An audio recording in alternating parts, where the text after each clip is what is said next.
উৎসবমুখর ও আনন্দঘন পরিবেশে নটরডেম বিশ্ববিদ্যালয় বাংলাদেশে উদযাপিত হয়েছে ক্লাব ডে ও নববর্ষ। গত শনিবার বিশ্ববিদ্যালয় প্রাঙ্গণে আয়োজিত এই অনুষ্ঠানে ছিল পহেলা বৈশাখের আদলে বিভিন্ন সাংস্কৃতিক অনুষ্ঠান, পিঠামেলা এবং বিভিন্ন ক্লাবের ভিজুয়াল পরিবেশন। অনুষ্ঠানটিতে জাতীয় সঙ্গীত পরিবেশন এবং জাতীয় পতাকা ও বিশ্ববিদ্যালয়ের পতাকা উত্তোলনের মাধ্যমে শুরু হয়। পতাকা উত্তোলন শুরু করেন বিশ্ববিদ্যালয়ের উপাচার্য doctor father Patrick Daniel Gaffney, CSC, এবং club coordinator sister Sagarika Maria Gomez, CSC. এছাড়াও বিশ্ববিদ্যালয়ের শিক্ষক, শিক্ষার্থী এবং প্রশাসনিক কর্মকর্তা, কর্মচারীরা উপস্থিত ছিলেন।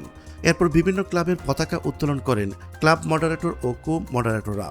পরে অতিথিরা পর্যায়ক্রমে বেলুন ও পায়রা উড়ানো এবং ফিতা কাটার মাধ্যমে অনুষ্ঠানের উদ্বোধন করেন এবং বিভিন্ন ক্লাবের স্টল পরিদর্শন করেন। বক্তব্য দেওয়ার সময় ফাদার প্যাট্রিক বলেন, বাংলা নববর্ষ আমাদের জীবনের পুনরাবৃত্তি ও নব সূচনা উপলব্ধি করার সুযোগ দেয়। এটি শুধু সময়ের পরিবর্তন নয়, বরং নতুন আশা, নতুন দায়িত্ব এবং মানবিক মূল্যবোধের প্রতিফলন। এ সময় তিনি পরিবার, বন্ধুত্ব, গানচর্চা ও মানবিকতার প্রতি অঙ্গীকারের কথা উল্লেখ করেন। ফাদার চার্লস অনুষ্ঠানের সঙ্গে হিমশৈলের তুলনা করেছেন। দৃশ্যমান অংশের বাইরে যে অদৃশ্য পরিশ্রম থাকে, সেটাই আসল ভিত্তি। তিনি পর্দার আড়ালে কাজ করা সবার অবদানকে বিশেষভাবে স্বীকৃতি দেওয়ার আহ্বান জানান।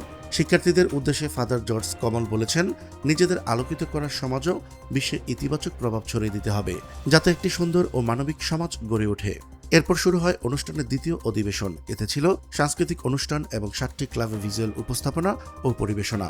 এতে অংশগ্রহণ করে law club, computer club, drama and film club, cultural club, debating club, English club এবং business club. Club coordinator sister Sagarika সবাইকে ধন্যবাদ জ্ঞাপন করেন।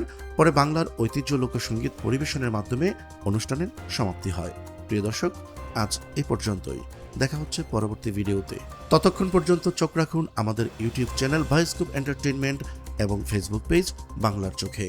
সবাইকে মহান আল্লাহ তাআলা ভালো রাখুক, সুস্থ রাখুক। আল্লাহ হাফেজ।